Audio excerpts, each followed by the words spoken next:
అసలైన కొత్త సంవత్సరం అంటే మనకి ఈ ఉగాదే కదా!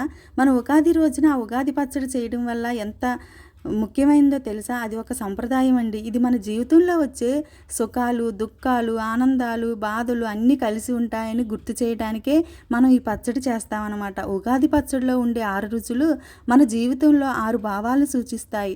వేప పువ్వు అంటే చేదు, జీవితంలో వచ్చే కష్టాలను ఎలా ఎదుర్కోవాలో చెప్తుంది. బెల్లం అంటే తీపి, అంటే ఆనందం, సంతోషం. చింతపండు అంటే ఆశ్చర్యం అనమాట. మామిడి పండు పులుపు కదా, ఇది కొత్త అనుభవాన్ని మనకు తెలియజేస్తుంది. మిరపకాయ కోపం, ఉత్సాహం. ఉప్పు జీవితంలో సమతుల్యత. ఈ పచ్చడి తినడం వల్ల జీవితంలో మంచి చెడులు రెండూ సహజమేనని అర్థం చేసుకోవడానికే ఈ సందేహం అనమాట. అందుకే ఈ ఉగాది రోజున మనం ఉగాది పచ్చడి చేసి మన కుటుంబ సభ్యులతో మనం ఈ ఉగాది పచ్చడిని పంచుకుని దేవుడికి నైవేద్యంగా పెడతాం. అంటే మన జీవితంలో కూడా ప్రతి సంవత్సరంలో ఈ బాధలు, కష్టాలు, సంతోషం, ఆశ్చర్యం అలాగే అన్నీ సమానంగా ఉండాలని చెప్పేసి, అన్నీ తెలుసుకోవాలని చెప్పేసి ఈ పచ్చడి అంతరార్థం అనమాట. అందుకే ఈ రోజున మనం ఈ పచ్చడిని దేవుడికి నైవేద్యంగా పెట్టుకుంటాం.